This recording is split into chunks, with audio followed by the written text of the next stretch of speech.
तो ये है question, 10 ml of Kemenopur 0.1 molar is required to oxidize 20 ml of ferrous oxalate in acidic medium. Giving product as this. Find the concentration of ferrous oxalate. Ferrous oxalate का concentration निकालना है, कैसे कर? Okay तो being student of chemistry, first of all you should know chemical reaction or equation. May be balanced or may not be balanced. MnO4 minus react with ferrous oxalate FeC2O4 in acidic medium. Let us write H plus. Giving product, what is product? Mn2 plus, it's given in question, plus Fe3 plus CO2 plus water. Clear? So let us solve this by equivalent concept first, then mole concept. Okay? तो ये question मैं कर दे रहा हूँ, next question you will be doing. So let us find n factor. Equivalent concept means you have to find n factor. What is n factor of potassium permanganate in this case? Here oxidation number is 7. Here changing to 2. So decrease by 5, so 5 into 1 plus 5. ये एक ही manganese है ना. What is ferrous oxalate? Ferrous here changing ferric. Oxalate also changing to carbon dioxide. So both are changing. So in ferrous oxalate, ferrous is plus 2. In oxalate, carbon is plus 3. Several times we've done. Ferric carbon dioxide is plus 4. Now what is n factor of ferrous oxalate? Tell me. 3. Iron is 2 to 3, means change is 1. 1 into 1. Iron is change is 1. Carbon is increasing. Iron also increasing, carbon also increasing. So both you have to add. Carbon is increasing by 1. 3, 2, 4, 1. Into. Carbon increasing by 1 into. In 1 mole 2 carbon into 2. 1 into 1 plus 1 into 2. 3. N factor of ferrous oxalate is 3. N factor of potassium permanganate is 5. Now you can start this reaction like this.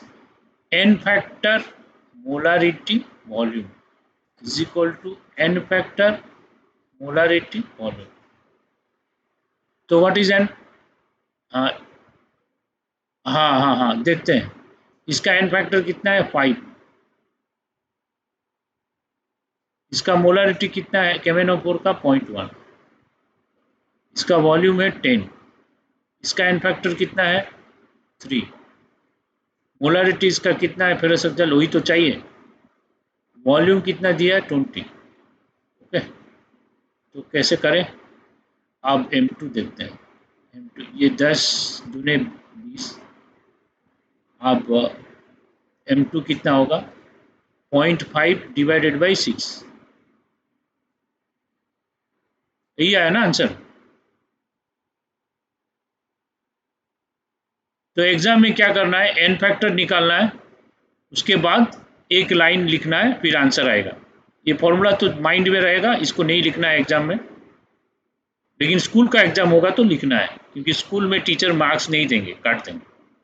वो लोग देखते हैं कि students को जितना कम से कम marks मिले. ठीक है तो ये देखो. हाँ तो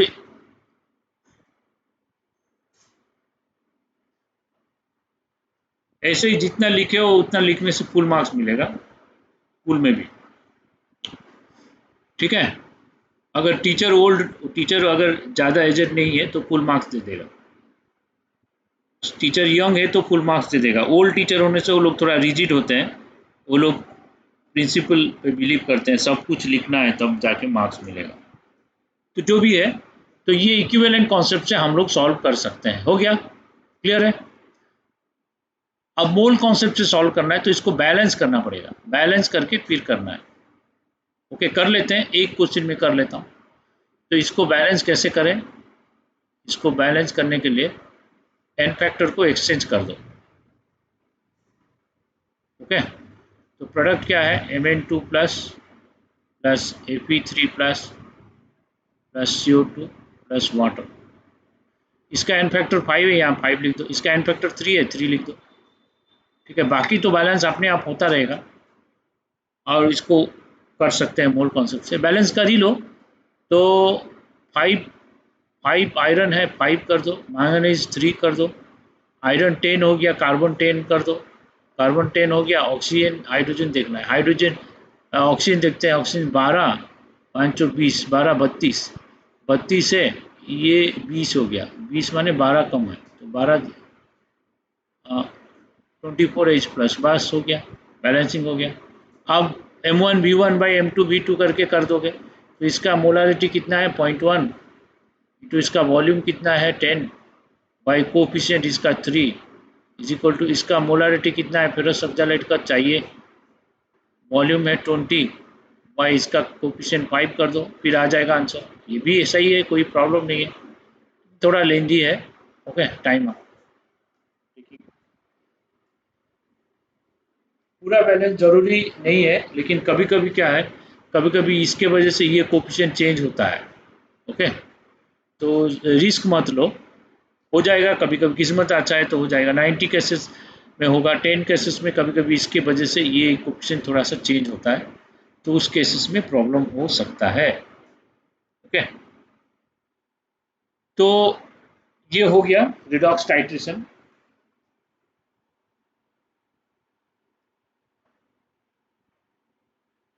हाँ हाँ, हो सकता है।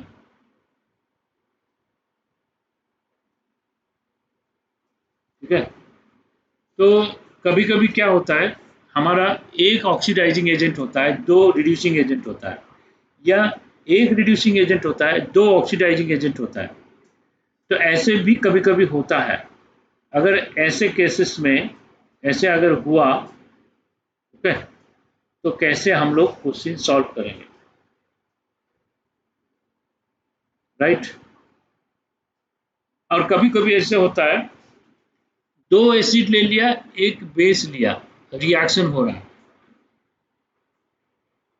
या दो बेस ले लिया, एक एसिड ले लिया, रिएक्शन हो रहा है, तो क्या होगा प्रोडक्ट। तो ये कैलकुलेट करना है, तो उसके रिलेटेड मैं एक क्वेश्चन देता हूं करने के लिए। ठीक है, नेक्स्ट कॉन्सेप्ट है, सपोज हम लोग क्या किए, 0.1 ग्राम इच ऑफ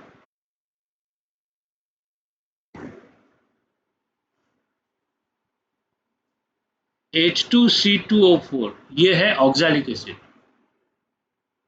एंड NaHC2O4, ये दोनों ही 0.1 ग्राम है, is present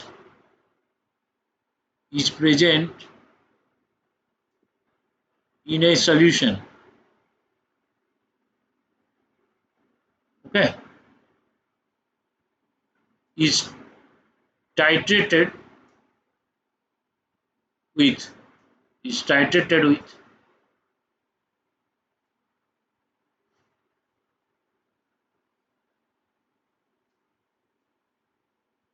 0.1 molar NaOH. What is titer value?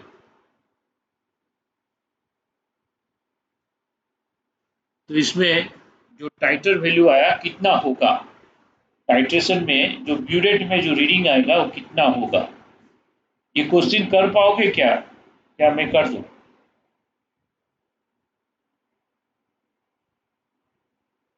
टाइटर value मतलब सोडियम हाइड्रोक्साइड का वॉल्यूम कितना लगेगा, जो हम लोग ब्यूरेट में लेते हैं उसका वॉल्यूम कितना यूज होगा till you get end point, that is called titer value.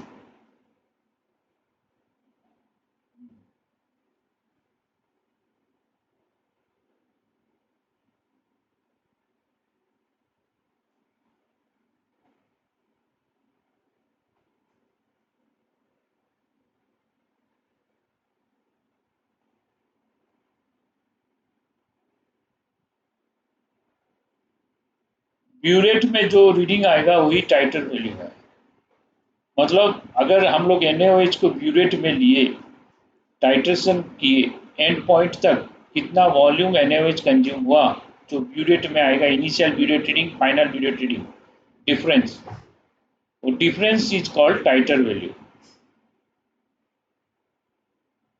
Titration school में किए क्या कभी? ओ अच्छा, ये तो अभी ऑनलाइन हो गया, कहाँ से करोगे titration? First first experiment titration होता है स्कूल में, लेबोरेटरी में फर्स्ट एक्सपेरिमेंट टाइट्रेशन करते हैं, उसके बाद सॉल्ट एनालिसिस करते हैं।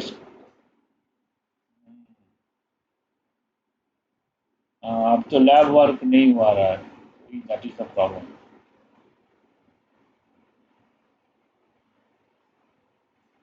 हाँ हाँ बिल्कुल, 11th 12th में स्टूडेंट खुद करता है, 11th 12th में स्टूडेंट खुद एक्सपेरिमेंट करके रिजल्ट लाके फिर वहाँ पे अपना रिपोर्ट सबमिट करता है, और अपना रिकॉर्ड में प्रैक्टिकल में मार्क्स है ना, 30 मार्क्स है CBSE बोर्ड का प्रैक्टिकल।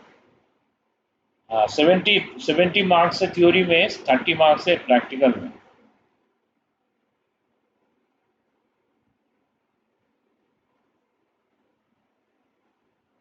हाँ हाँ हाँ, अच्छा स्कूल में 10th में 9th 10th में भी प्रैक्टिकल करना पड़ता है।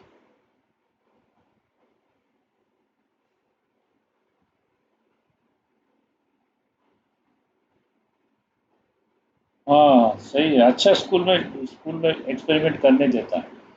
लेकिन कुछ स्कूल में क्या है, बच्चे लोग अपैरेटस तोड़ देते हैं ना, मान लो conical glass, measuring cylinder, burette, वो सब कॉस्टली होता है। एक एक ग्लास वैसे लो बोरोसिल ग्लास का होता है ना, 500 हजार हजार रुपया का होता है। तो स्कूल में बच्चा लोग तोड़ देगा ना, तो वहाँ पे उनको प्रॉब्लम होता है, इसलिए वो लोग शायद नहीं देते हैं कुछ स्कूल में। हाँ, तो स्कूल का ऊपर डिपेंड करता है, स्कूल अपना ऊपर है। 11th 12th में लेकिन स्टूडेंट को करना है मस्ट, नहीं तो। हाँ, तो पहले रिएक्शन क्या होगा वो जानना है, नहीं तो आगे नहीं बढ़ सकते। अब देखो H2C2O4, ये ऑक्जेलिक एसिड है, ये ऑक्जेलिक एसिड है, ये डाइबेसिक एसिड है, इसका फॉर्मूला है ऐसे।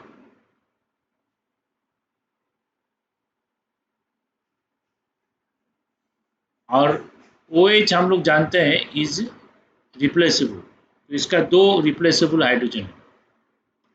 अगर दो रिप्लेसेबल हाइड्रोजन है, ये जब NaOH से रिएक्ट करेगा, तो NaOH का OH माइनस इसका H प्लस ले लेगा।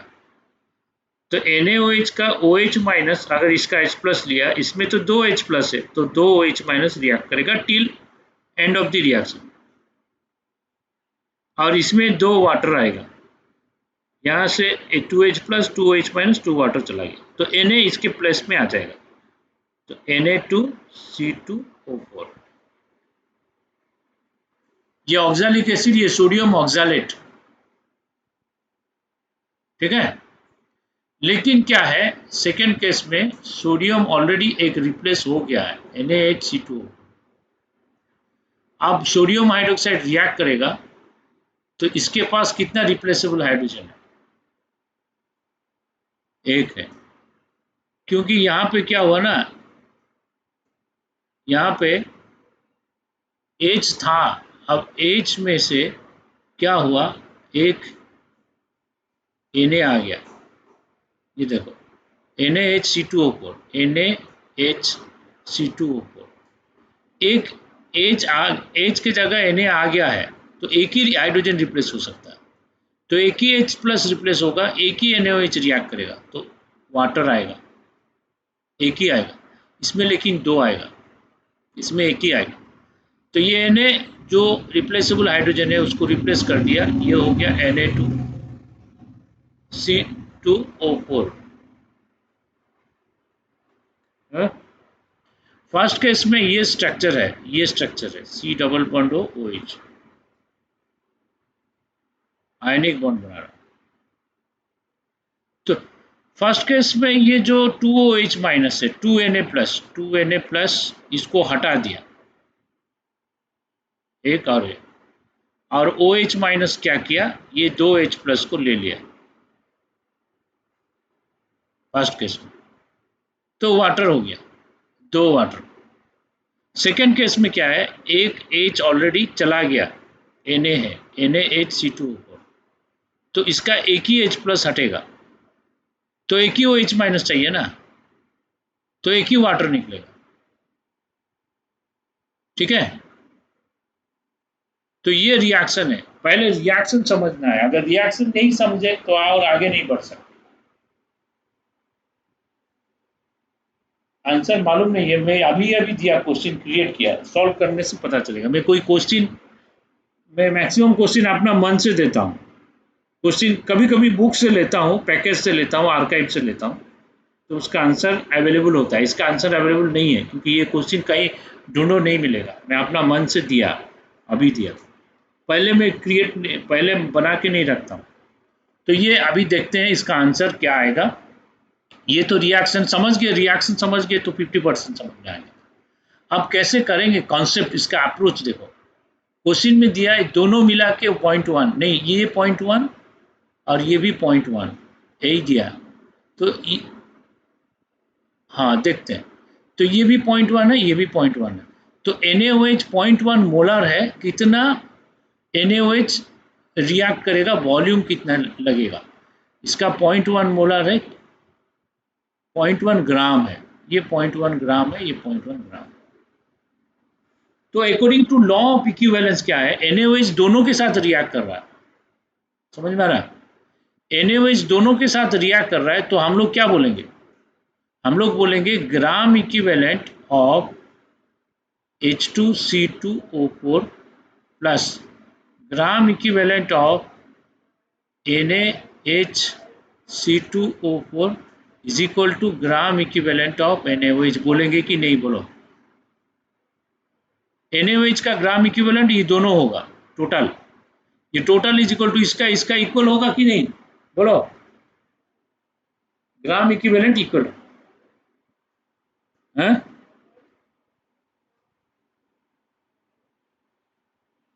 नहीं, इंडिविजुअल का वेट इक्वल है, इंडिविजुअली ग्राम इक्विवेलेंट इक्वल तभी होगा जब उनका मॉलिक्यूलर वेट भी सेम होगा या एन फैक्टर सेम होगा।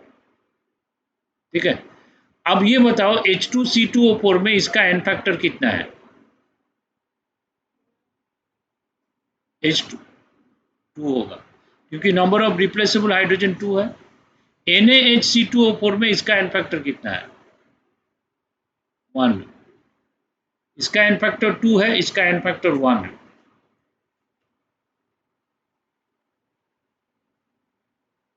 ऑक्सीडेशन नंबर चेंज नहीं हो रहा है, ये एसिड बेस रिएक्शन।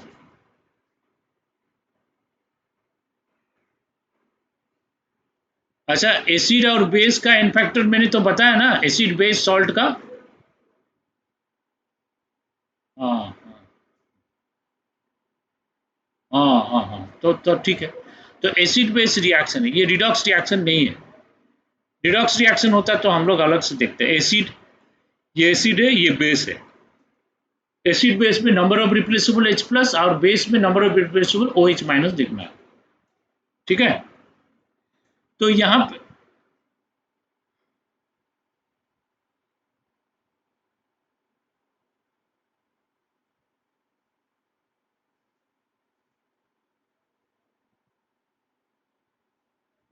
इक्वल हो रहा है, तो देखो number of gram equivalent of NaOH in reaction 1 plus gram equivalent of NaOH in reaction 2, आप सही है, is equal to total gram equivalent of NaOH। अब ठीक है, ये इक्वल है, ये इक्वल है, अब ये दोनों को ऐड करेंगे तो ये दोनों भी ऐड हो जाएगा।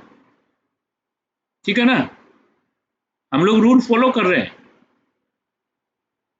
तो अभी इसका ग्राम इक्विवेलेंट, इसका ग्राम इक्विवेलेंट इक्वल है, तो ग्राम इक्विवेलेंट का फॉर्मूला बहुत सारा है, हम लोग पढ़े थे लास्ट क्लास, फॉर्मूला याद रखो,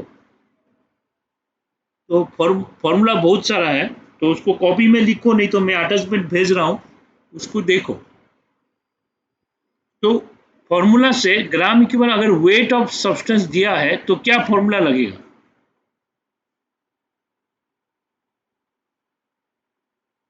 S weight by equivalent weight. तो वेट बाय इक्विवेलेंट वेट और weight in gram by gram equivalent weight, ये भी वही होगा, वेट बाय इसका इक्विवेलेंट वेट जो भी है। और लेकिन इक्विवेलेंट वेट क्या होता है? Molecular weight by n factor होता है कि नहीं, बोलो।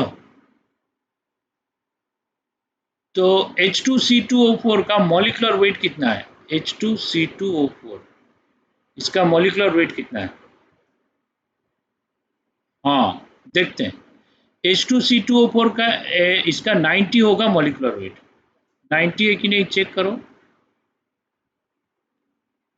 और इसका एन फैक्टर 2 है, 2 लिख दो, प्लस इसका 0.1 बाई इसका मॉलिक्यूलर वेट कितना है?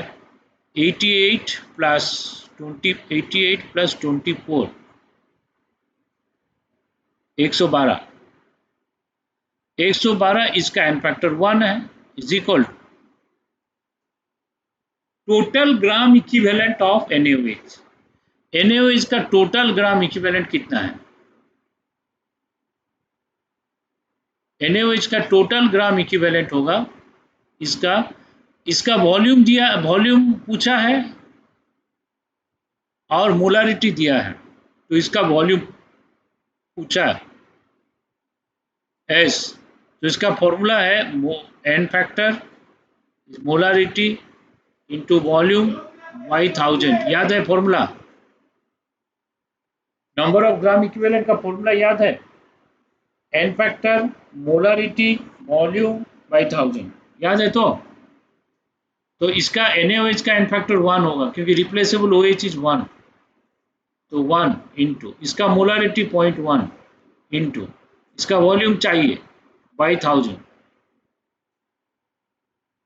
ओके, तो 0.1 by 45 plus 0.1 by 112 is equal to V into ये हो गया 10 टू द पावर -4।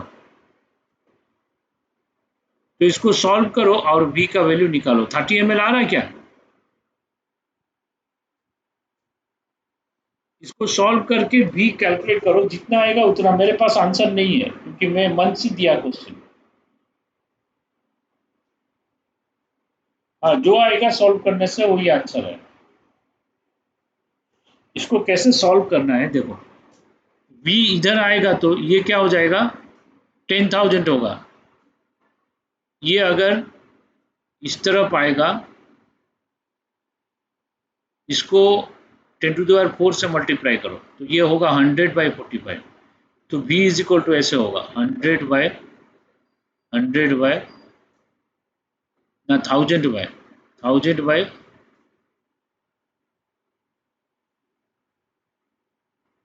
आ रहा है प्लस 1000 बाय 112, जो आएगा वही। ठीक है, तो इसको डिवाइड करो, जो आएगा वही आंसर है।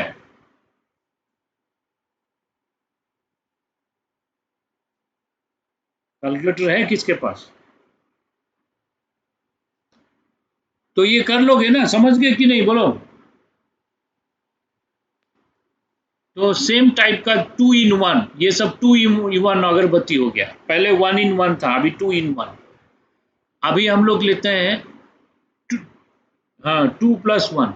तो 2 in 1 में हम रिडॉक्स टाइट्रेशन लेते हैं, ये एसिड बेस टाइट्रेशन हो गया। अब 2 in 1 में रिडॉक्स टाइट्रेशन लेते हैं, देखते हैं।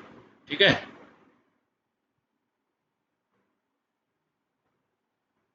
मतलब दो एक के साथ रिएक्ट करेगा।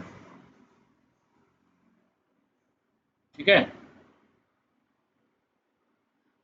और एक क्वेश्चन नंबर 3 या 4, 4 होगा। तो क्वेश्चन नंबर 4 लिखो, 0.1 ग्राम 0.1 ग्राम ईच ऑफ, ये भी मेरा मन से ले रहा हूँ, 0.1 gram each of CuS and Cu2S, okay, is titrated with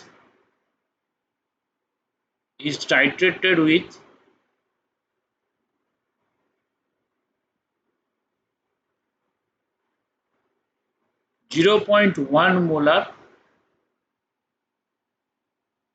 KMnO4 in acidic medium. In acidic medium, इसको acidic पढ़ लो, acidic medium. In acidic medium, producing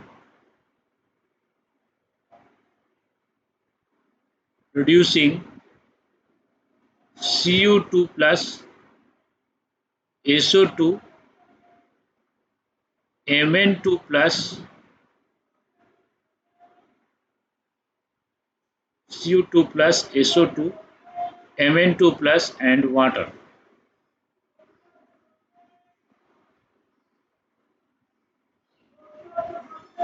Find the volume of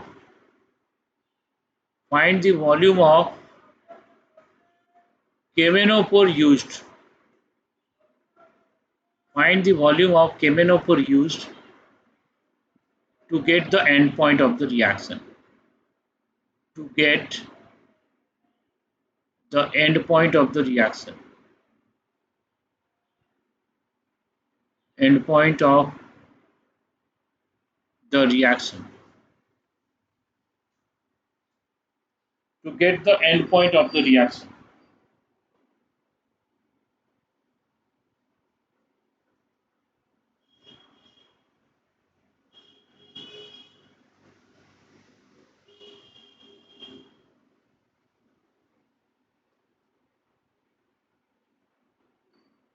तो ये क्वेश्चन पहले तो इसका रिएक्शन मालूम करना चाहिए, नहीं इसका रिएक्शन क्या होगा वो पहले देख लेते हैं, उसके बाद कर सकते हैं, हाँ अलग अलग करके।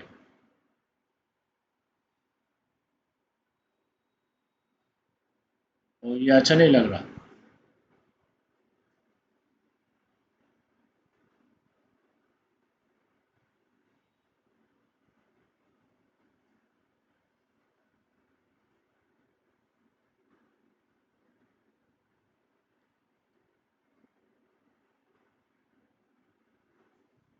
एसिडिक मीडियम बोला ना, एसिडिक मीडियम में हम सल्फ्यूरिक एसिड लेते हैं, यहाँ पे एसिडिक मीडियम बोला, हाँ एसिडिक मीडियम में H2SO4 लेते हैं हम लोग नॉर्मली, और कोई एसिड नहीं मतलब। बेसिक मीडियम में KOH नहीं तो NaOH लेते हैं, एसिडिक मीडियम में H2SO4 लेते हैं।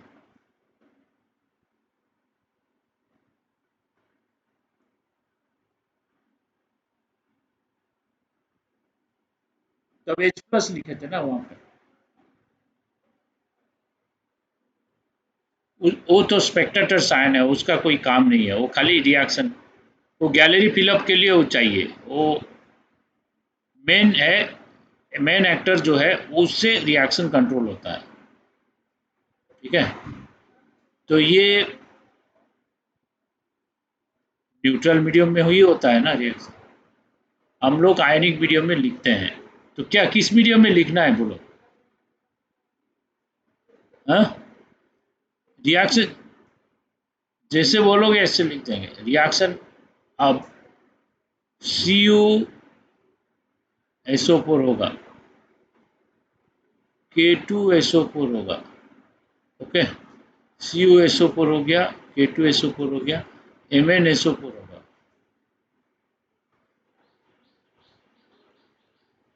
हाँ वही वही प्रोडक्ट में लिख रहा हूँ, तुम लोग बोले कि नहीं ये सर न्यूट्रल मीडियम में लिखिए, तो न्यूट्रल मीडियम में ही लिख रहा हूँ। CuSO4 हो गया और K2SO4 हो गया, MnSO4 हो गया और SO2 हो गया प्लस वाटर हो गया, ये हो गया प्रोडक्ट। रिएक्टेंट दिया है, प्रोडक्ट दिया है, तो अगर इसको आयनिक इक्वेशन लिखना है, हाँ सेम होगा। तो अगर आयनिक रिएक्शन लिखना है तो कैसे लिखेंगे? CuS। ओके, ये रिएक्शन 1, रिएक्शन 2। तो रिएक्शन 1 को आयनिक रिएक्शन में लिखना है CuS प्लस MnO4 माइनस, ये देगा Cu2 plus SO2 plus Mn2 plus water. ये आयनिक रिएक्शन है। सेकेंड का आयनिक रिएक्शन है Cu2S plus MnO4 minus gives you Cu2 plus SO2 plus Mn2 plus water. ये उसका रिएक्शन है, इक्वेशन। ठीक है, तो पहले रिएक्शन लिख दो, प्रोडक्ट रिएक्टेंट लिख दो। अब बैलेंस करना है तो मोल कॉन्सेप्ट से कर सकते हैं, लेकिन बैलेंस हम नहीं चाहते हैं, बैलेंसिंग में टाइम वेस्ट नहीं करना चाहते। हम लोग डायरेक्ट एन फैक्टर से कर सकते हैं क्वेश्चन। ठीक है, तो अब ये बताओ एन फैक्टर ऑफ CuS कितना होगा? CuS का एन फैक्टर होगा 6। कैसे 6 आ रहा?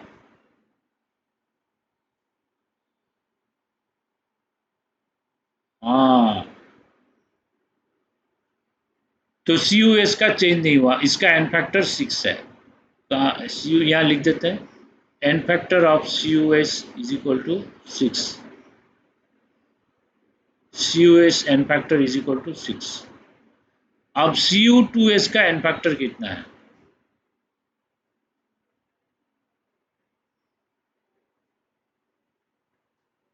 8 है। हाँ हाँ हाँ, 8, वेरी गुड, 8।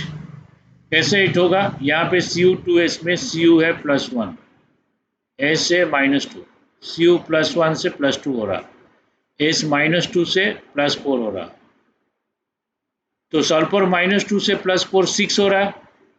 लेकिन कॉपर 1 से 2, 1 इंटू 2, कॉपर भी 2 हो रहा, तो कॉपर 1 इंटू 2 2 हो रहा, सल्फर -2 से +4 6 हो रहा, 6 और 2 कितना हो गया? 8।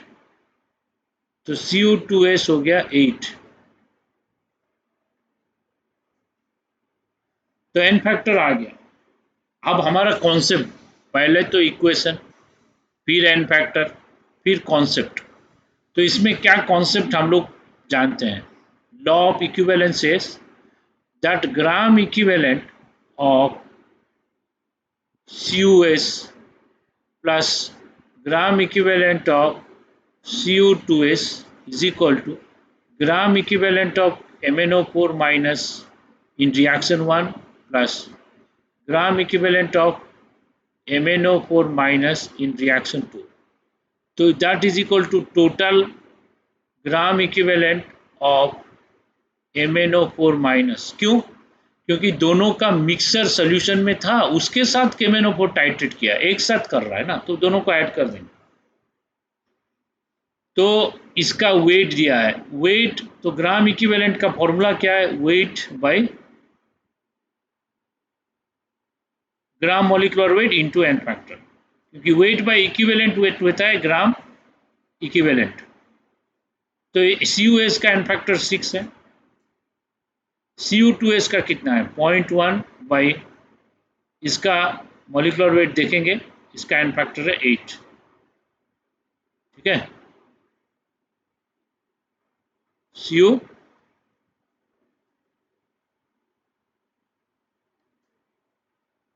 का 63.5 है और कॉपर का 32 है, तो कितना आ रहा है? 95.5। तो ले जाओ 95.5। ठीक है, 96 ले सकते हो, 6 से कटेगा क्या? नहीं। हाँ हाँ, और Cu2S क्या करना है? 63.5 इंटू 2 कर दो। हाँ, नहीं नहीं नहीं,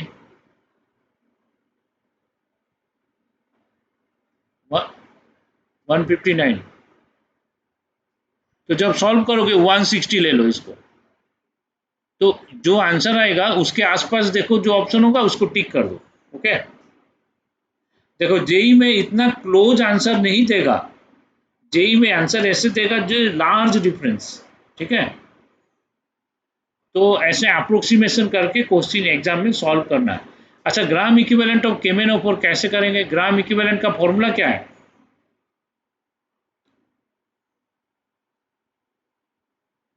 N into molarity by volume into volume by 1000, यही था फॉर्मूला ना।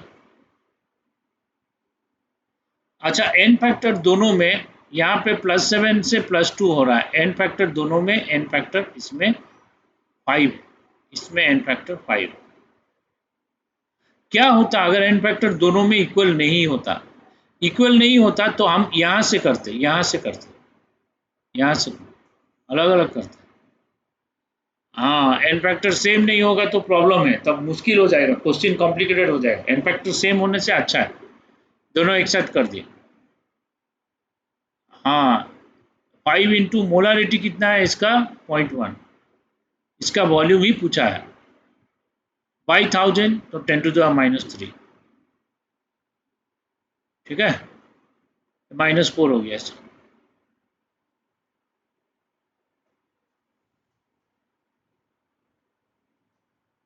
हाँ हाँ हाँ हाँ, ऐसे ही करते हैं। तो दोनों का वॉल्यूम वॉल्यूम अलग अलग आता है, V1 + V2 ले लेते हैं, ऐसे करते हैं, N1 M1 V1 by 1000, N2 M2 V2 by 1000। दोनों में मोलारिटी सेम है, एन फैक्टर अलग है, तो वॉल्यूम भी अलग आएगा। और इसको जब सॉल्व करोगे ना, ऐसे कर दो, 0.1 इंटू 6 बाई 96 कर लो, प्लस 0.1 इंटू 8 बाई 160 कर लो, तो कट हो जाएगा। और ये जो है ना, यहाँ पे 1000 इसमें मल्टीप्लाई हो जाएगा, तो 0.1 क्या, हाँ, तो वॉल्यूम ये कर, वॉल्यूम इधर ले आओ, 1000 मल्टीप्लाई करके फिर सॉल्व करो, आएगा आंसर। ठीक है,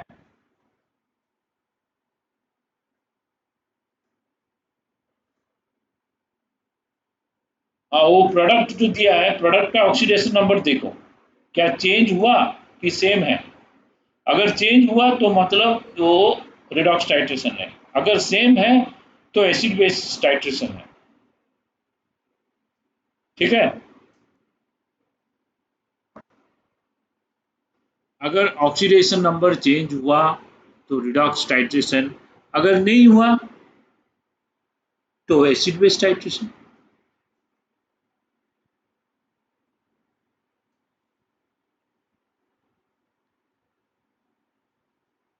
हाँ, अलग अलग करके ऐड करना है फाइनली। हाँ, जो भी आएगा मेरे को मालूम नहीं है, मैं अपना मन से दिया क्वेश्चन, तो इसका आंसर मेरे पास नहीं है। ओके,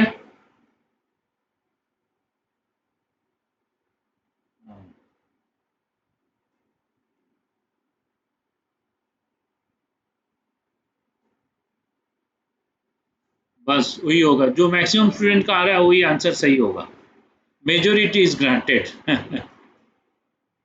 जो भी है सही से करो, आंसर सही आएगा, यही जो लिखा है वही, उसी से कैलकुलेशन ठीक से कर लो।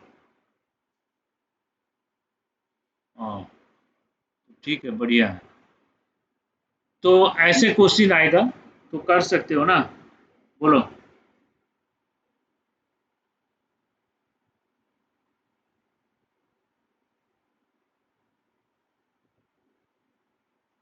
हाँ, तो एक एक जेई एडवांस का एक क्वेश्चन लूँ, थोड़ा डिफिकल्ट है, लूँ क्या? हाँ, देखो क्वेश्चन डिफिकल्ट है होने से डरो मत, फेस करो। ओके, और अगर डिफिकल्ट जितना चैलेंजिंग होगा ना उतना अच्छा है, उतना सीखोगे। और अगर नहीं हो रहा है, ट्राई करो, अपना एफर्ट्स लगाओ, लेकिन डिफिकल्ट बोल के छोड़ मत दो। ओके, मैं ले रहा हूँ डिफिकल्ट क्वेश्चन, मैं बोल दे रहा हूँ ये डिफिकल्ट है, तो ध्यान से देखो, मैं सॉल्व कर दूंगा। तो अभी जो जो मैंने पढ़ाया उसका एप्लीकेशन है। ओके, मैं क्वेश्चन लिखता हूँ। 1989 में आया था, बहुत डिफिकल्ट क्वेश्चन है। हाँ, बड़ा बड़ा लिख देंगे, लेकिन सॉल्विंग के लिए ठीक है, बड़ा कर देता हूँ।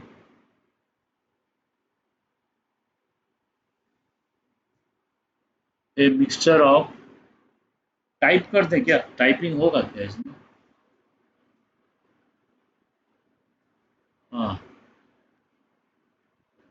हाँ, इसमें टाइप करने से होगा ना।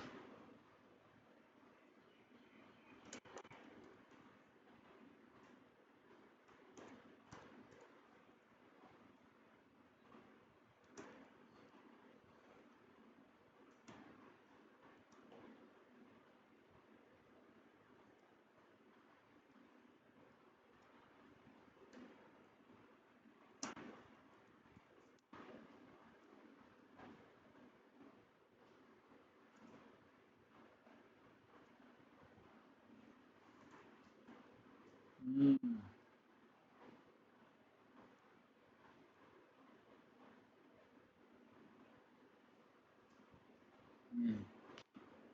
NaHC2O4। नहीं तो मैं क्वेश्चन बोलता हूँ, लिखता हूँ, दोनों करता हूँ, ठीक है? तुम लोग भी साइमल्टेनियसली लिखो। A, a mixture of H2C2O4 and NaHC2O4,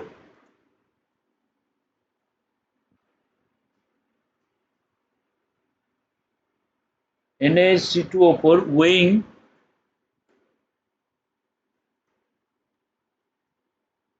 weighing 2.02 gram, 2.02 gram was dissolved in water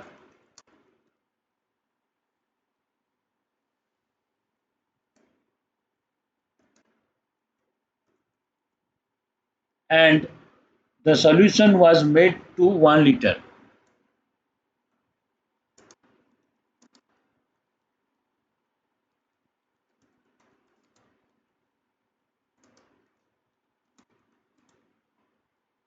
Solution was made to 1 liter.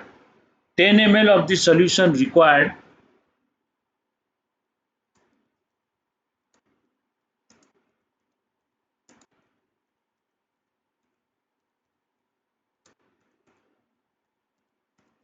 10 ml of the solution required.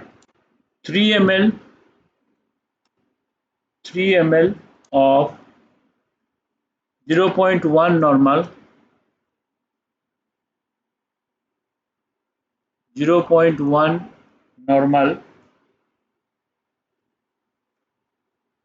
Na, NaOH,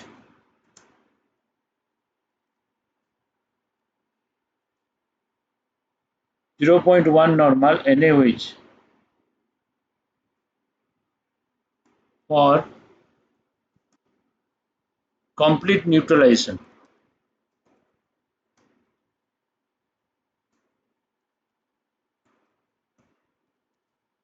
For complete neutralization.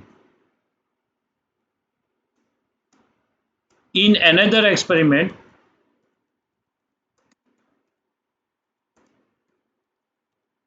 in another experiment, 10 ml of the same solution,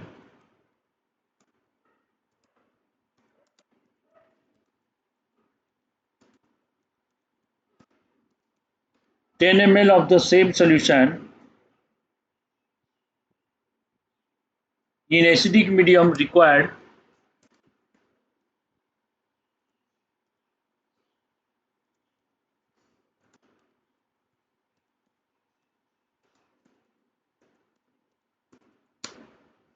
In acidic medium required 4 ml of KMnO4,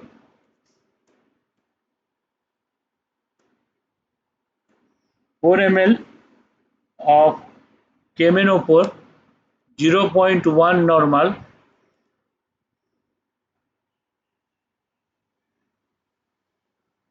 for complete reaction. For complete reaction, calculate amount of oxalic acid. Calculate amount of oxalic acid and NaHC2O4 in the mixture. Amount मतलब ग्राम. Okay. हाँ, colour और उसका size भी change करना पड़ेगा.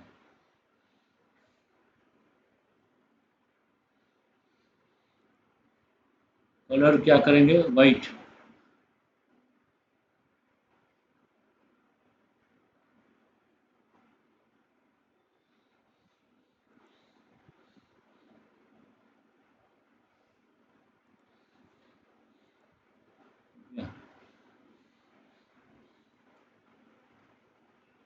कहाँ size change करने का है? कितना ले? 10.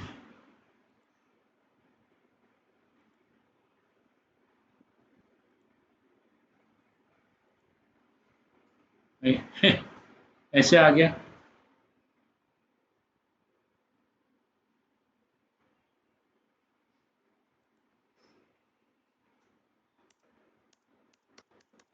नहीं हो रहा.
हाँ,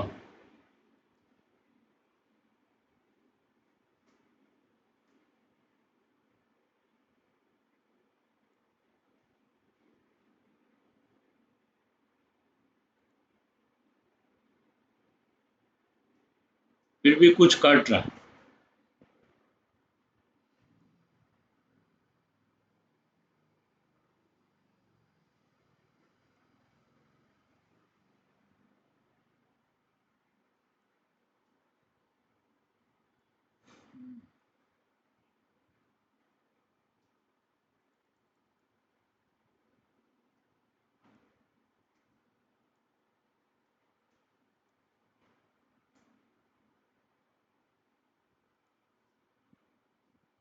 रुको रुको देखते हैं.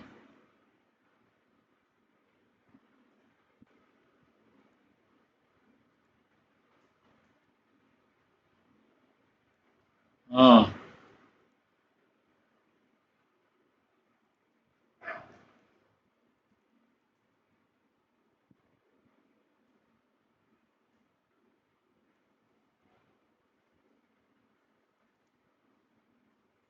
अब हो जाना चाहिए. अब हो.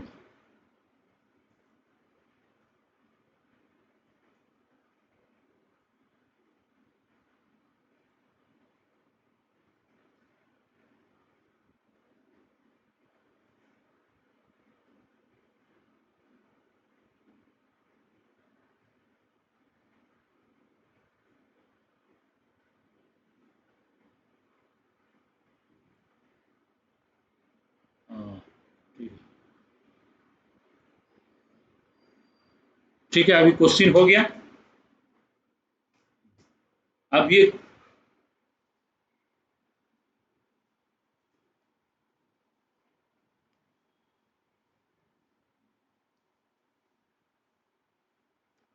क्वेश्चन का आंसर आंसर बोल रहे हो? हाँ, 34 का देखते हैं। हाँ हाँ हाँ, 1.1 टू 0.9, सही है, बिल्कुल सही है।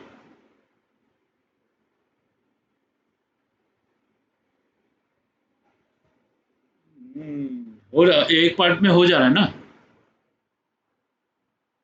अच्छा ठीक है, देखते हैं।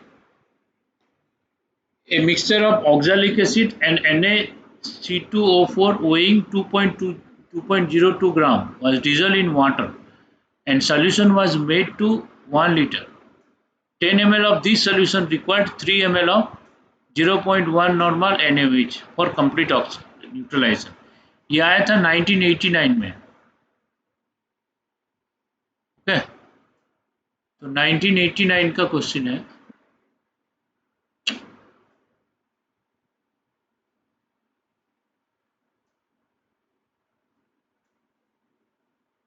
तो ये फर्स्ट पार्ट जो रिएक्शन है इसका H2C2O4 NaOH से रिएक्ट करेगा, ये रिएक्शन। सेकेंड पार्ट में NaHC2O4 भी NaOH से रिएक्ट करेगा। ओके, ये दोनों पार्ट है। तो फर्स्ट पार्ट में जो प्रोडक्ट आएगा ये तो मालूम है, ये आएगा Na2C2O4 और उसके बाद क्या होगा 2H2O। सेकेंड पार्ट में क्या है, इसका रिप्लेसेबल हाइड्रोजन 1 है, इसका 2 था, इसका 1 है, तो इसमें आएगा Na2C2O4 प्लस H2O। ओके, ये आ गया। तो ये आने से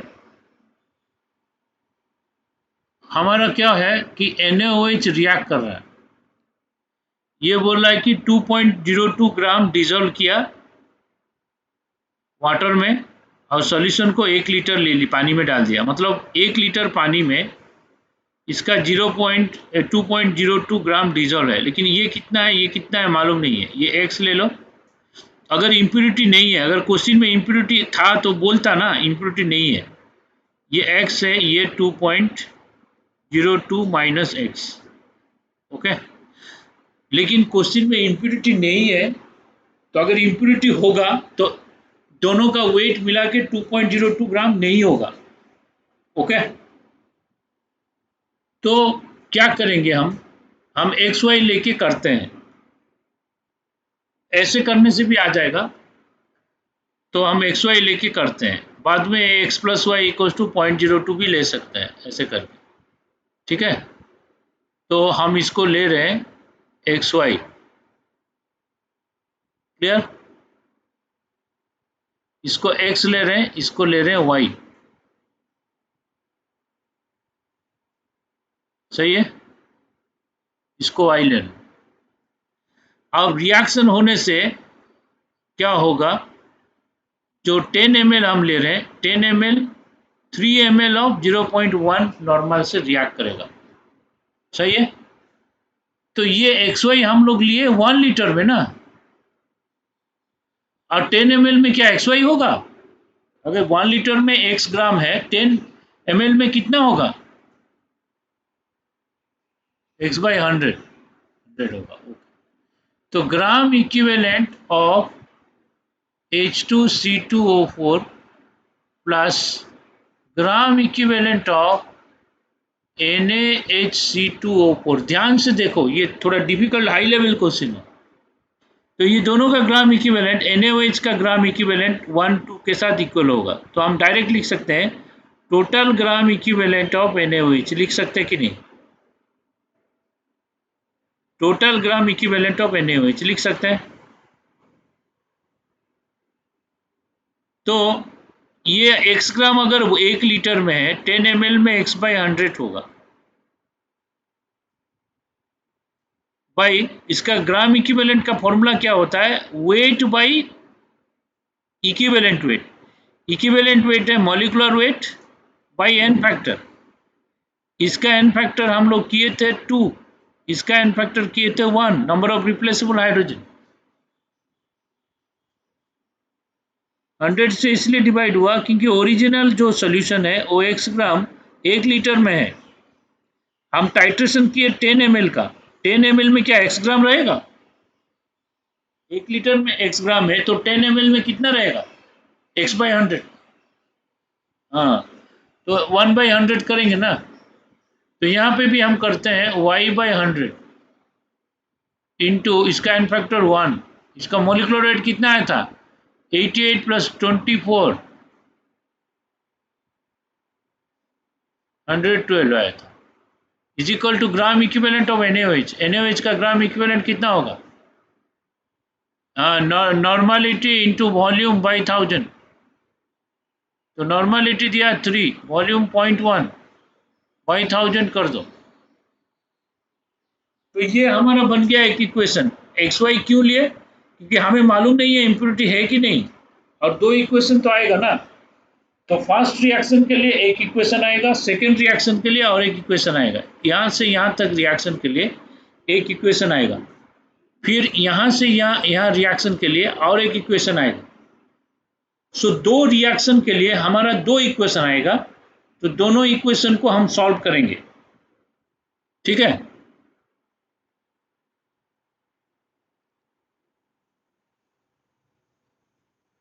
हाँ हाँ हाँ सही है, वो तभी होगा जब इम्प्योरिटी नहीं है। अब तो हमें मालूम नहीं है ना इम्प्योरिटी है कि नहीं है।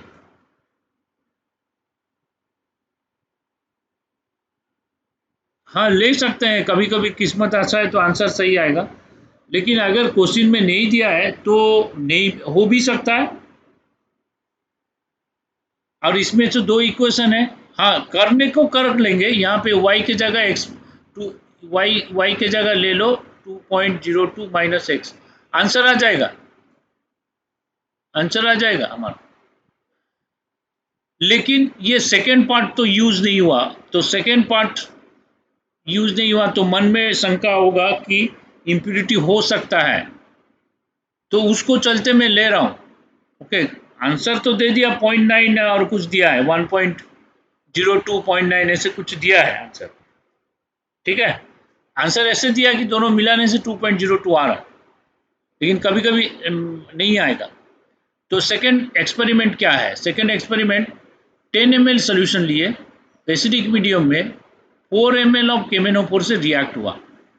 तो 4 ml ऑफ केमेनोफोर से जब रिएक्ट हुआ तो इसमें ऑक्सैलिक एसिड और सोडियम ऑक्सैलेट का हमें निकालना है क्या, अमाउंट।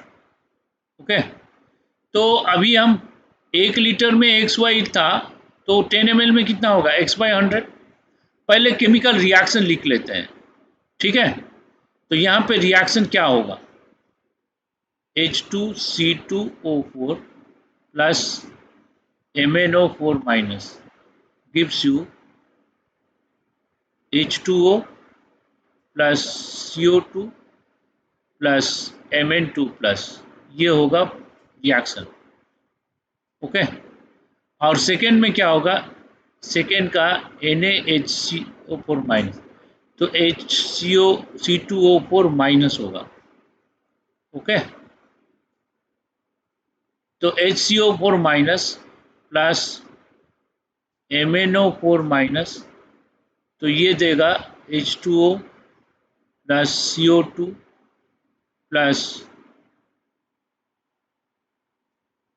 जिसका ऑक्सीडेशन नंबर चेंज नहीं हो रहा, वो स्पेक्टेटर साइन है। K प्लस सल्फेट ये सब स्पेक्टेटर साइन होता है, Na प्लस। तो ये जब रिएक्शन ऐसे हो रहा, ये प्रोडक्ट है।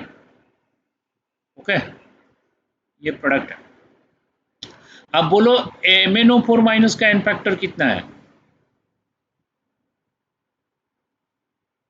5। अब ऑक्सैलिक एसिड में एन फैक्टर कितना है इसका, हाँ इसका +3 से चेंज हो रहा है +4, हाँ, तो y equals to 2.02 minus x लेने से आ रहा है नहीं। हाँ, तो मतलब इम्प्योरिटी नहीं है।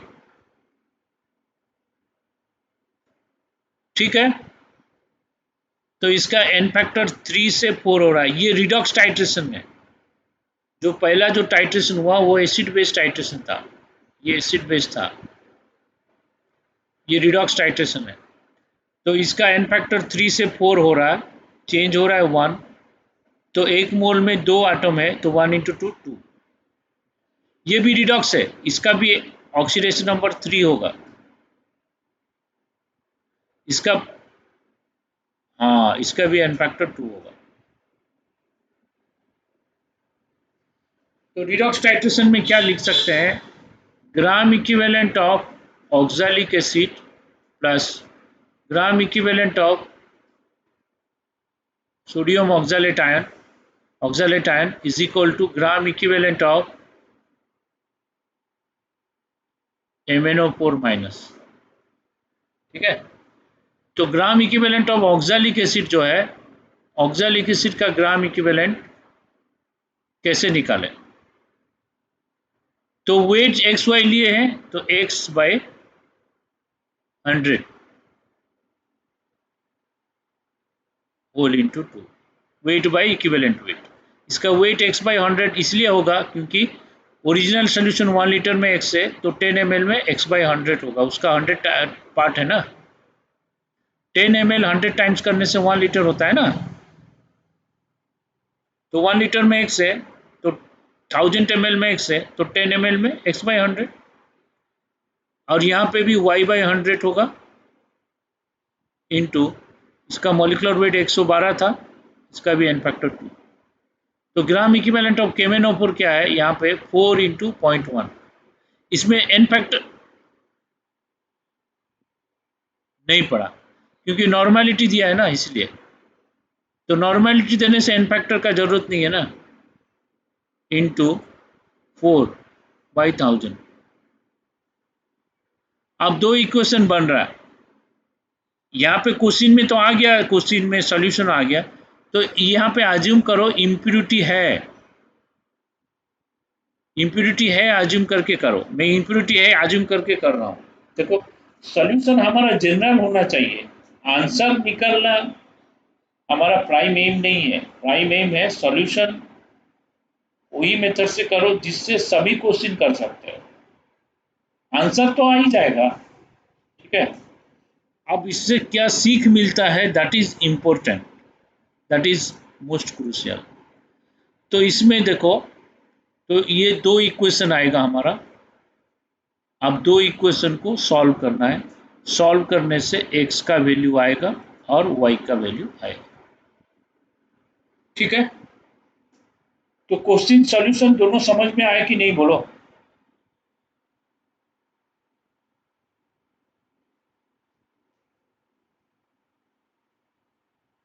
आंसर वही जो बोले वही 0.9, अब बाकी 1.12। ठीक है, हो गया जेई का क्वेश्चन। तो ये ऐसे ऐसे करके हम लोग रिडॉक्स टाइट्रेशन करा सकते हैं। रिडॉक्स टाइट्रेशन में इस टाइप का क्वेश्चंस है। ओके, तो मैं एक ऑब्जेक्टिव क्वेश्चन देता हूं करने के लिए, ये सबको करना है।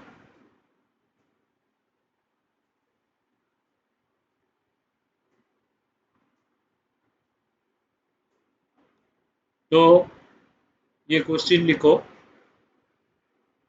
80 ml ऑफ केमेनोफोर। Okay,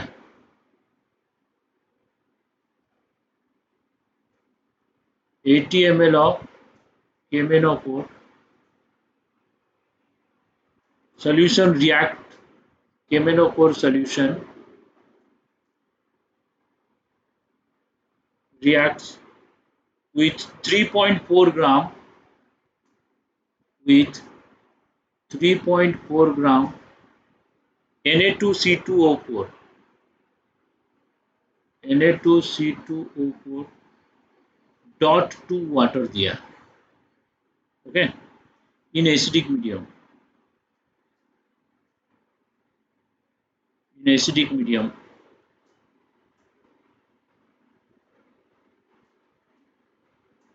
the molarity of camenophore is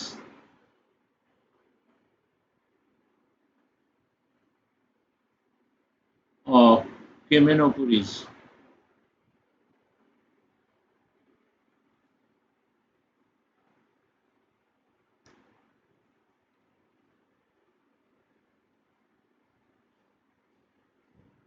हाँ,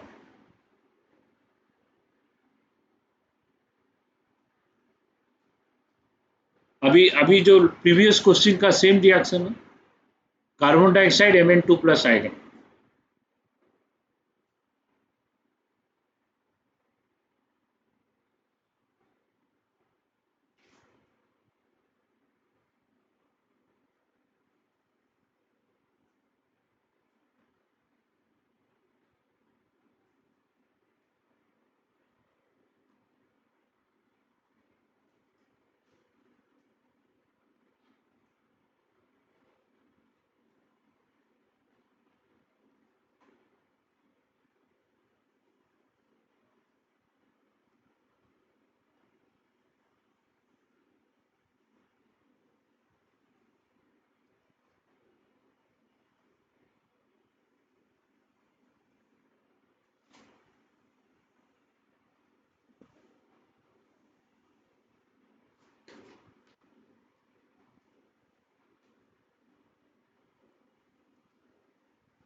इसका आयनिक रिएक्शन में लिख देता हूँ, नहीं तो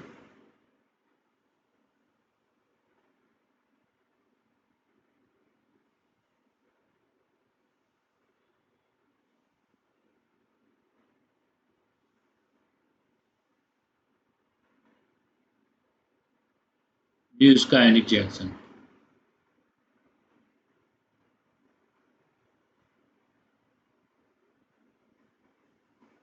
आया क्या आंसर? 0.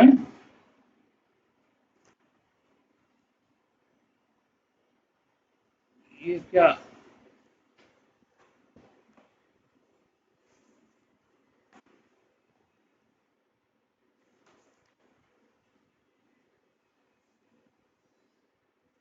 हाँ, ऐसे ही लेना।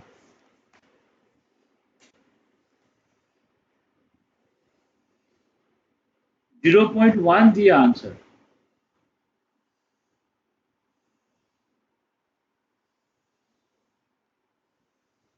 एग्जैक्ट आ रहा है ना? हाँ, एग्जैक्ट ही दिया है। मॉलिक्यूलर वेट में 2 वाटर ऐड करके लो तो नहीं आ रहा है 0.1।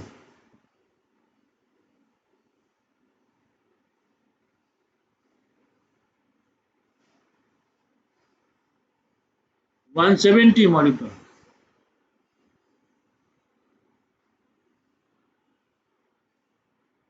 हाँ हाँ, वही वही लेना है।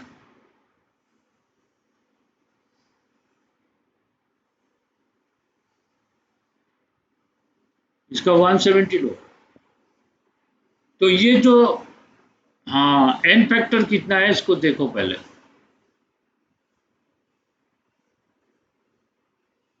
हाँ,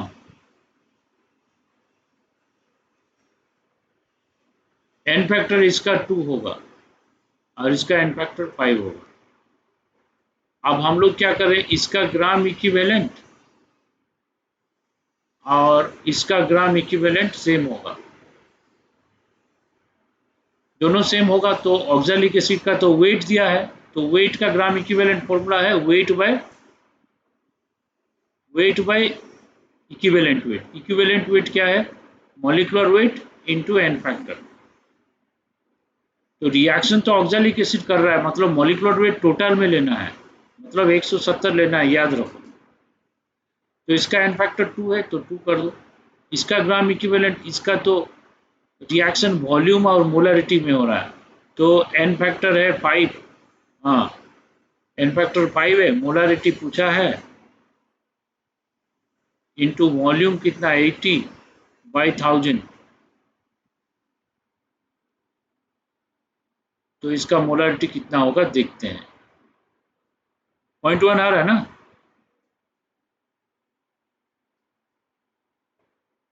0.1 आ रहा है। तो ऐसे सिंपल टाइट्रेशन होगा। जो सिंपल टाइट्रेशन हम लोग पढ़े थे, एसिड बेस टाइट्रेशन और रिडॉक्स टाइट्रेशन, इस टाइप का होगा। कॉन्सेप्ट मैंने बताया, और क्वेश्चंस करने के लिए बहुत प्रैक्टिस कर सकते हो। हार्ड से हार्ड क्वेश्चन भी है करने के लिए, ठीक है। तो मैं राइट साइड में जो ग्राम इक्विवेलेंट का फॉर्मूला है, n factor into molarity into volume by 1000, और इस लेफ्ट साइड में जो फॉर्मूला है weight by molecular weight into n factor. अब ये सब वैल्यू वहां पे पुट करना है।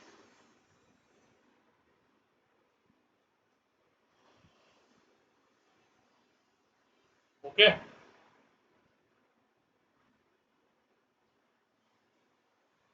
क्लियर है।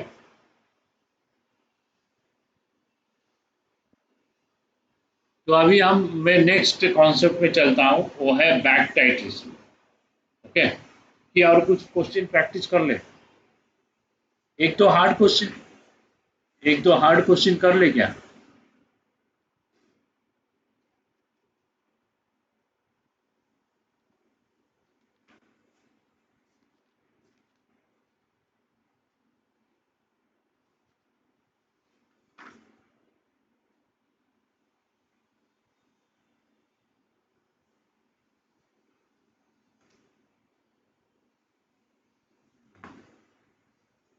सब आयोडीमेट्री मिला के दिया है, ठीक है। मैं बैक टाइट्रेशन स्टार्ट करता हूँ, तब फिर हार्ड क्वेश्चन और आएगा।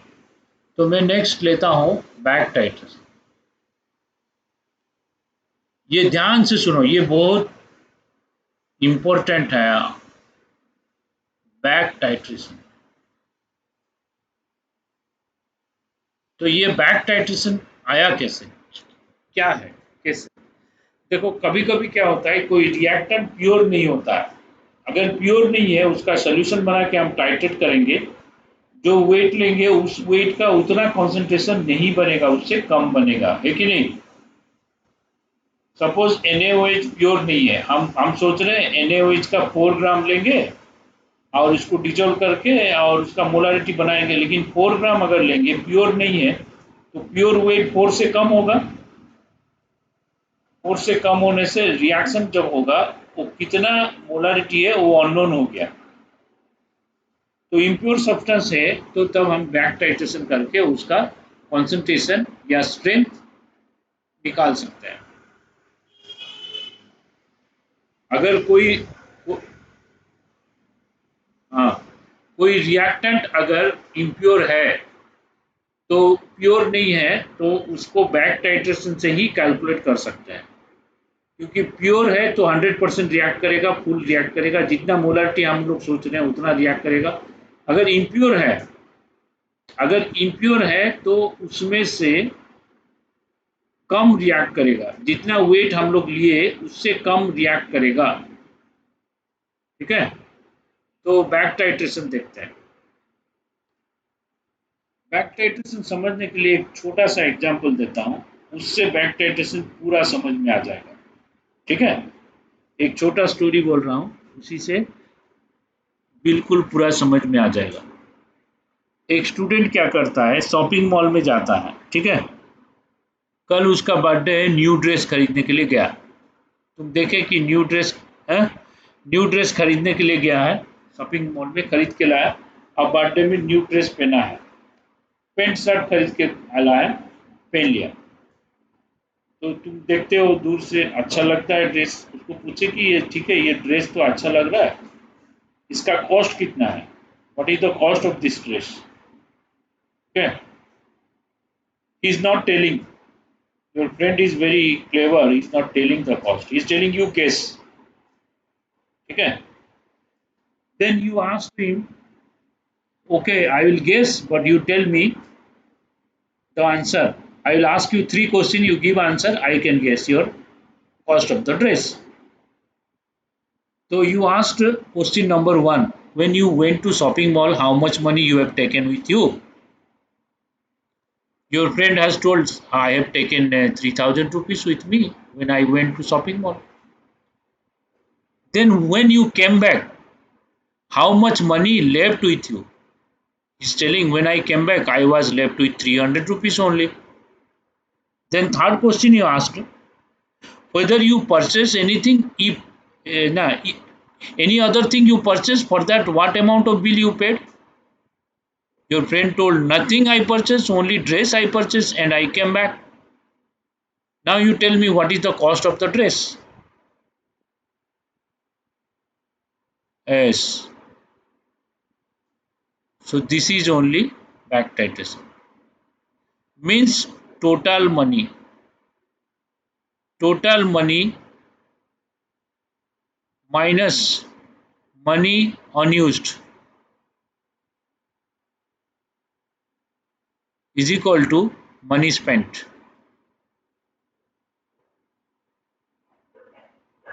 हाँ, तो मनी स्पेंट होगा total money minus money unused, money spent is equal to cost of the dress, cost of the dress, ठीक है। तो बिल्कुल ऐसा ही है बैक टाइट्रेशन, क्लियर। तो अब ये एग्जांपल तो समझ में आ गया, अब बैक टाइट्रेशन में आता है। सपोज हमारे पास ए है, ए इज हमारा इम्प्योर है, प्योर नहीं है, ओके।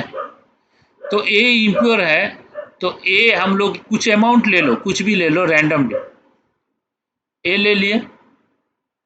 अब ए को क्या करो, एक्सेस बी में बी के साथ रिएक्ट कराओ, बी प्योर होना चाहिए, बी हमारा प्योर है, एक्सेस बी के साथ रिएक्ट कराओ, एक्सेस बी के साथ रिएक्ट करने के बाद प्रोडक्ट आएगा, प्रोडक्ट क्या आया, सी, सी इज प्रोडक्ट, ए बी का प्रोडक्ट आया सी, नहीं तो सी के जगह ए बी लिख दो, प्रोडक्ट आ गया सी, ठीक है, ठीक सी। लेकिन बी एक्सेस है तो उस कंटेनर में बी बच जाएगा, तो बी जो बच गया अनयूज्ड बी,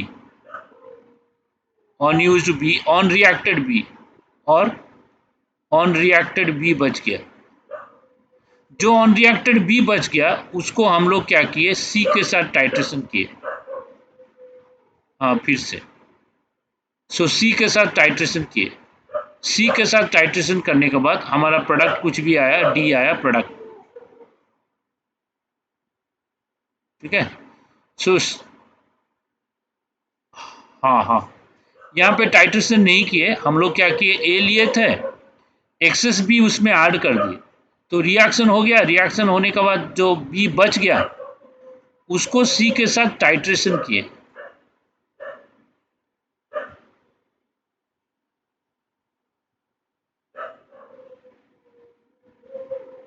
नहीं नहीं, वो हमें मालूम है ना कौन सा रिएक्शन हो रहा है नहीं हो रहा है, वो तो मालूम है हमें, हम लोग क्वांटिटेटिव एस्टिमेशन, हम लोग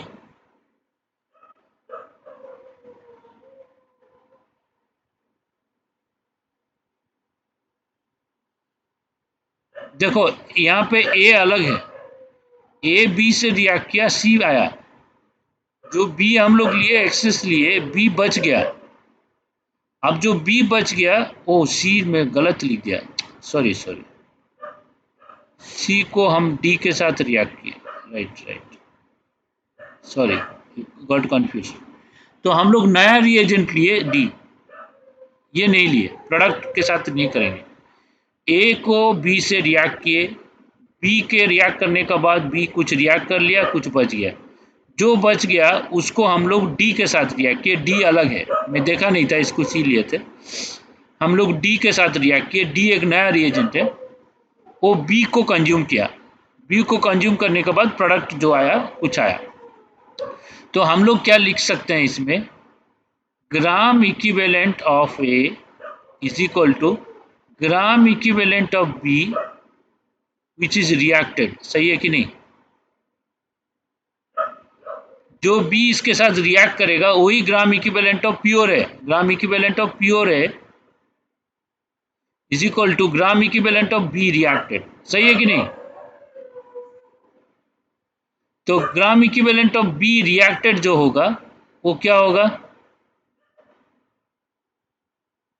total gram equivalent of B taken initially minus gram equivalent of B unreacted. Okay, मतलब टोटल माइनस ऑन रिएक्टेड होगा रिएक्टेड। तो total gram equivalent of B minus gram equivalent of B unreacted क्या होगा, gram equivalent of D. हाँ हाँ, ग्राम equivalent of D, ठीक है।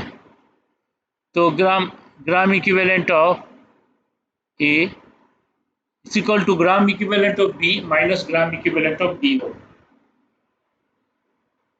ठीक है।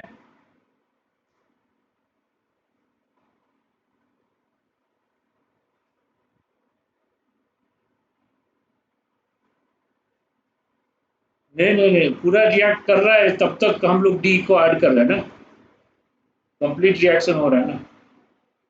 यहाँ पे टाइट्रेशन नहीं हो रहा है, यहाँ पे जस्ट रिएक्शन। हाँ, इस टाइम डी एक्सिस है, लेकिन रिएक्शन में जितना यूज होगा उसको ही काउंट में लेना है। ओके,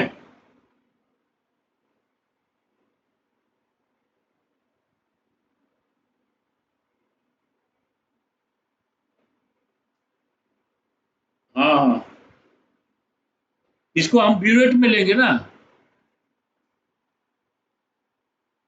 हाँ, तो ब्यूरेट में एक्सेस ही लेना है, इसको एक्सेस ही लेना है। ये तो हम लोग जानबूझ के कर रहे हैं ना टाइट्रेशन, टाइट्रेशन ऑटोमेटिक नहीं हो रहा है, ये हम लोग जानबूझ के कर रहे हैं, हमारा हाथ में है, ये हमारा डायरेक्शन से हो रहा है, ठीक है। तो यहाँ पे क्या किया, यहाँ पे जो बी लिए हम लोग जो बी लिए,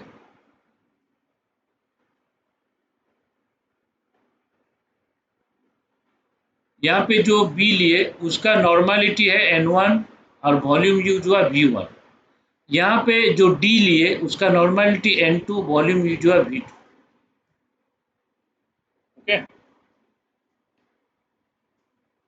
तो क्या होगा, ग्राम इक्विवेलेंट ऑफ ए जो होगा वो होगा उसका वेट।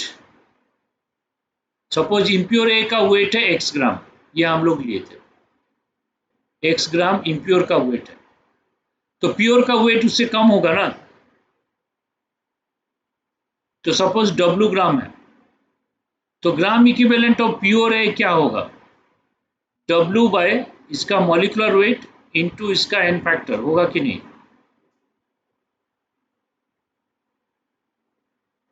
होगा कि नहीं, is equal to total gram equivalent of B. Total gram equivalent of B जो है, बी का टोटल ग्राम इक्विवेलेंट कितना होगा, इसका नॉर्मलिटी इसका volume by 1000 minus total gram equivalent of D. यहाँ पे क्या होगा, total gram equivalent of D उसका नॉर्मल इसका वॉल्यूम बाई 1000। ओके, तो इसको सॉल्व करने से हमारा W आ जाएगा। W इज, हाँ, W is wait of pure है। W हो गया वेट ऑफ प्योर है। X है weight of A taken initially, A impure, weight of A impure taken initially।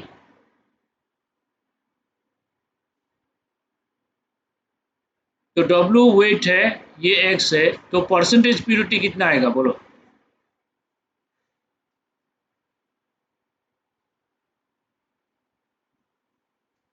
W by X into 100।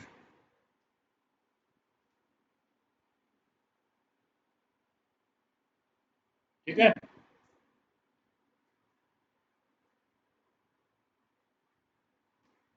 हाँ, तो इसमें क्या है, जो इम्प्योर वेट है, इम्प्योर वेट हम लोग x ग्राम लिए थे स्टार्टिंग में, उसका परसेंटेज प्योरिटी निकालना था, लेकिन x ग्राम लेंगे तो x ग्राम तो रिएक्ट नहीं करेगा ना। अगर x ग्राम रिएक्ट करता तो उसका परसेंटेज प्योरिटी 100 होता, तो x से कम करेगा, तो x से कम रिएक्ट करेगा। अगर ये x ले रहे हैं, x और इसके साथ रिएक्ट करा रहे हैं, तो x को अगर इसके साथ रिएक्ट करा रहे हैं, तो ये रिएक्ट करने के बाद जितना बच गया, तो total gram equivalent minus gram equivalent unreacted होगा ग्राम इक्विवेलेंट ऑफ रिएक्टेड। तो reacted gram equivalent is gram equivalent of pure A होगा। तो यहाँ पे आ गया formula, total gram equivalent N1 V1 by 1000, gram equivalent of unreacted हो गया ग्राम इक्विवेलेंट ऑफ D, जो कि N2 V2 by 1000। Okay, N1 V1 by 1000 minus N2 V2 by 1000 is equal to weight of pure W by M into N factor. W आएगा question में, calculation में निकलेगा, तो यहाँ पे W आ गया। हाँ, ये क्वेश्चन में गिवन रहेगा, normality of B, volume of B used, normality of D and volume of D used. ठीक है, समझ में आया कि नहीं कॉन्सेप्ट। लेकिन ये डबल टाइट्रेशन के लिए हमारा दो दो कंडीशन फुलफिल होना है। क्या है कंडीशन, इसमें दो कंडीशन में ही डबल बैक टाइट्रेशन हो सकता है। वो कंडीशन नंबर वन लिखो, D should react only with B। हाँ, कंडीशन नंबर वन लिख दो, condition number one, D should react only with D should react D should react only with B, not with C। क्योंकि reaction container में B और C दोनों होगा ना, तो D अगर B से रिएक्ट कर रहा है, C से भी रिएक्ट कर रहा है, तब क्या ये एप्लीकेबल है?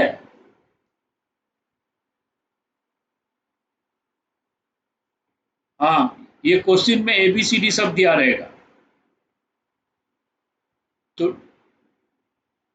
D को प्योर होना चाहिए।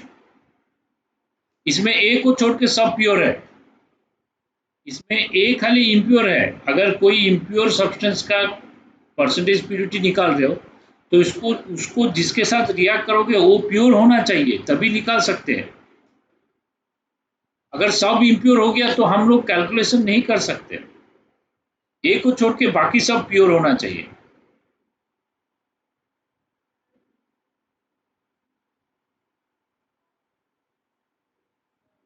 नहीं नहीं, कोई भी एक, कोई भी, तब इम्प्योरिटी निकाल देंगे ना उससे, हम लोग इम्प्योरिटी अलग कर देंगे, कोई एक प्योर होगा उससे सब इम्प्योरिटी का परसेंटेज निकाल सकते हैं। अगर कोई भी प्योर नहीं है तब तो किसी का कैलकुलेशन मुश्किल है।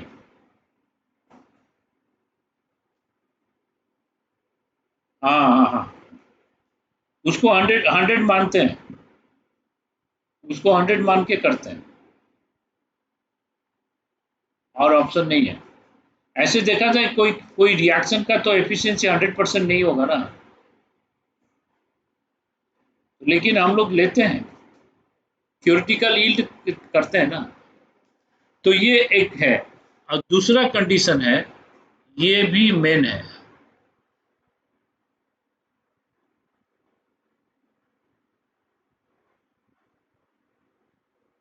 ये देखो, डी जो है वो बी से ही रिएक्ट करना है, अगर डी सी से रिएक्ट किया तब गड़बड़ हो जाएगा। तब हम लोग कैलकुलेट कर सकते हैं, नहीं कर सकते नहीं, क्या लिखना है, gram equivalent of C plus gram equivalent of B is equal to gram equivalent of D. ठीक है, समझ में आया। और नेक्स्ट कंडीशन है, नेक्स्ट कंडीशन क्या है, यहाँ पे देखो बी दो बार रिएक्ट कर रहा है, बी ए के साथ रिएक्ट कर रहा है, बी डी के साथ रिएक्ट कर रहा है। कोई रिएजेंट का एन फैक्टर क्या हर रिएक्शन में सेम रहेगा कि अलग हो सकता है?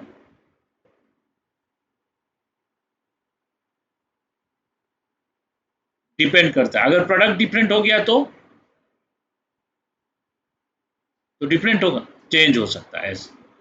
The n factor, the n factor of B, the n factor of B, the n factor of B in both the reactions should be same.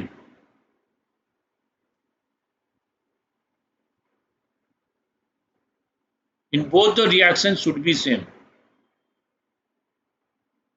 अगर दोनों में सेम एन फैक्टर है तभी हम लोग इसको डायरेक्ट अप्लाई कर सकते हैं। so, तब कर सकते हैं, मोल कॉन्सेप्ट से कर सकते हैं। दीज आर प्री कंडीशन,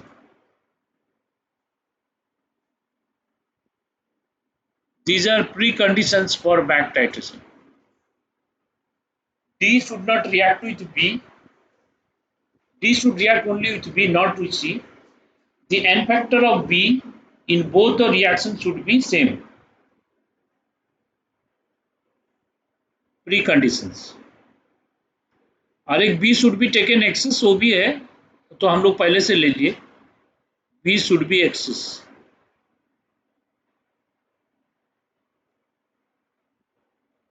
ये अंदाजा से लेना है, B को ज्यादा लेना है। ठीक है, तो एक प्रैक्टिकल एग्जांपल देता हूँ। सपोज हम लोग एक कैल्शियम कार्बोनेट का, कैल्शियम कार्बोनेट, इसको HCl से रिएक्ट कराएंगे तो क्या आएगा, calcium chloride H2O plus CO plus HCl बच जाएगा। अब जब HCl बच जाएगा, वो HCl को हम लोग रिएक्ट करा सकते हैं किससे, NaOH से। अब NaOH इस सब किससे रिएक्ट नहीं करेगा, क्यों नहीं करेगा, कार्बन डाइऑक्साइड तो करता है। रिएक्शन होने के बाद हम इसको वार्म कर देंगे, कार्बन डाइऑक्साइड उड़ जाएगा।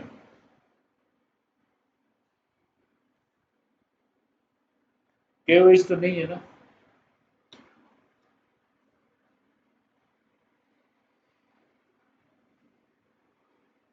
हाँ, तो NaOH हम लेंगे जब कार्बन डाइऑक्साइड सीज हो गया, carbon dioxide cease to exist और एक्सपेल्ड, कार्बन डाइऑक्साइड एक्सपेल्ड हो गया, तब NaOH को HCl से रिएक्ट करना है। HCl यहाँ पे अनयूज्ड HCl रहेगा, यहाँ पे अनयूज्ड जो बच गया है, यहाँ पे एक्सेस लेना है।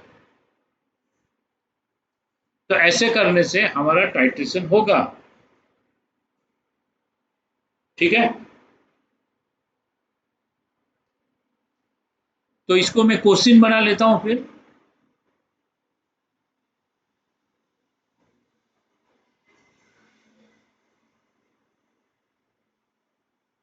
NaOH से रिएक्ट करेगा, NaCl आएगा प्लस वाटर आएगा।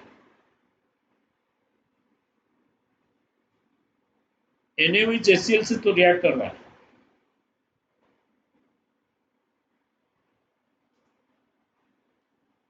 ये रिएक्शन नॉन रिडॉक्स रिएक्शन है। नॉन रिडॉक्स रिएक्शन, रिडॉक्स में हम लोग स्पेक्टेटर साइन देखते हैं।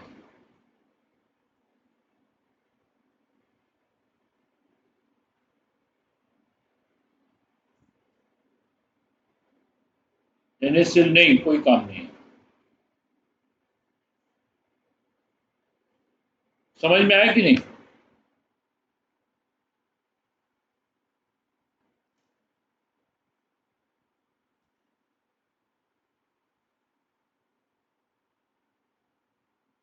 B should be excess, third point।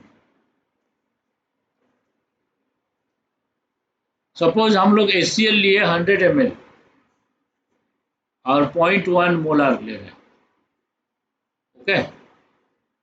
और यहाँ पे जो वो तो अंडरस्टूड है, वो अंडरस्टूड है, चाहो तो लिख दो, कोई प्रॉब्लम नहीं।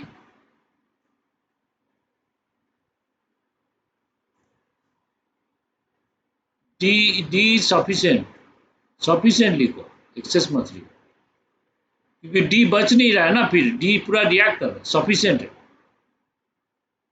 डी सफिशिएंट नहीं लिखने से चलेगा, कोई बुक किताब में नहीं लिखता है, ये अंडरस्टूड है।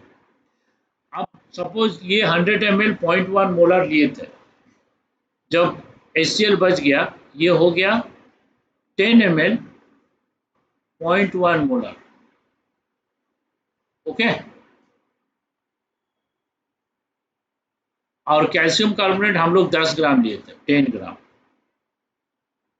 तो आप परसेंटेज प्यूरिटी कितना होगा बोलो?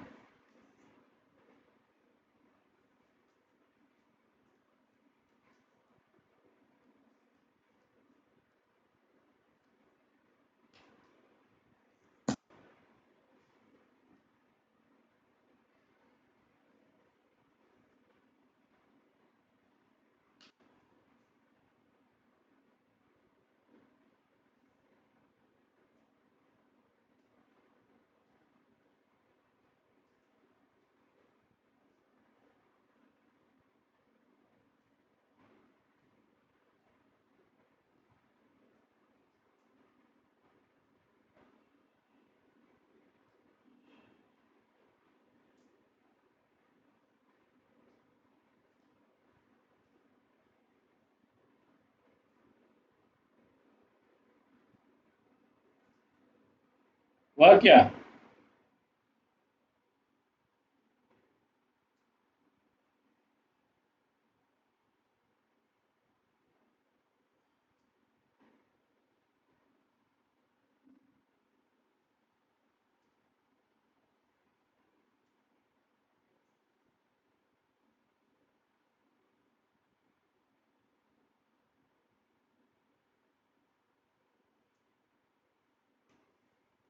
तो पहले देखो total gram equivalent of HCl कितना है।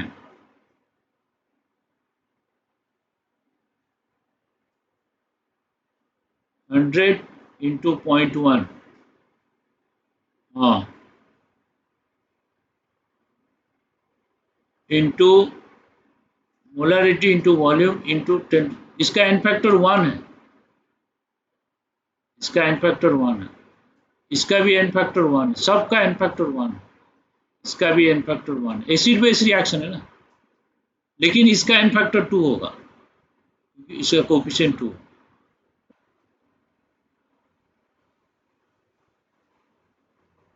बाई 1000।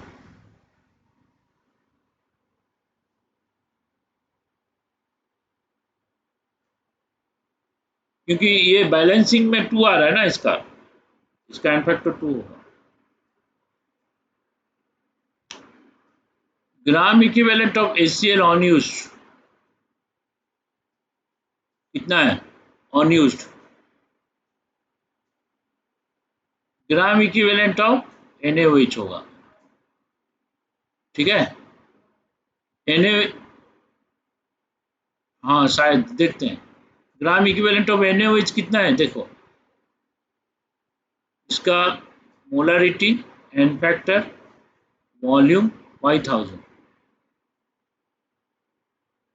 1 इंटू 10⁻⁻, तो कितना रिएक्ट किया, रिएक्ट कितना किया,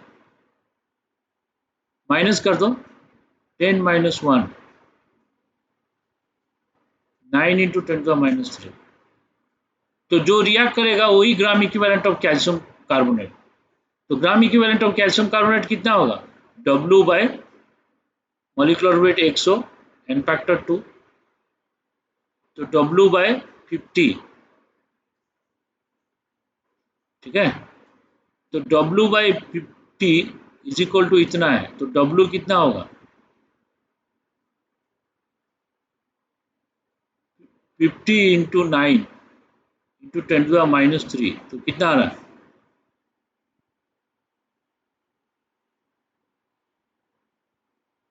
हाँ।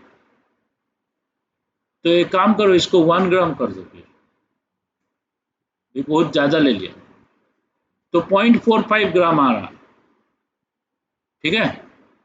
तो 0.45 ग्राम आ रहा, तो परसेंटेज प्योरिटी कितना होगा, weight of pure by initial weight taken initially, हाँ, ये एक मीनिंगफुल आंसर आएगा, 45%। बहुत कम होगा वो, और नहीं होगा, मिनरल हो जाएगा फिर, ठीक है, हमें तो और लेना है ना।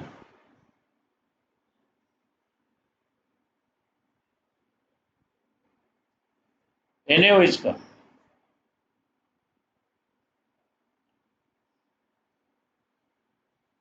ठीक है। तो ये स्टडी पैकेज मिल गया ना सबको,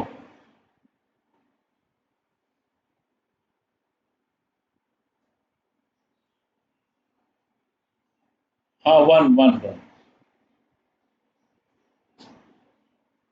हाँ स्टडी